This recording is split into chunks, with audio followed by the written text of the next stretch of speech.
कोण महाराष्ट्रामधला मराठी माणूस पैसे फेकले की विकला जातो?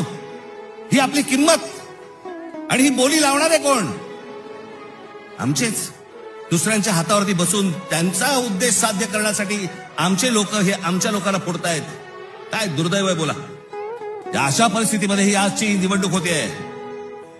ही मराठी माणसासाठी शेवटची निवडणूक आहे. आज जर चुकलात कायमचे मुकलात म्हणून समजा. आज जर तुमच्या हातात ही शहरं गेली, त्यांच्या हातामध्ये गेली, उद्या राजानं मारलं आणि पावसानं झोडलं, तक्रार कोणाकडे करायची? आज इतर राजकीय पक्षांमधले पण जे मराठी लोक आहेत, माझं त्यांनाही आव्हान आहे, सोडा ते सगळं.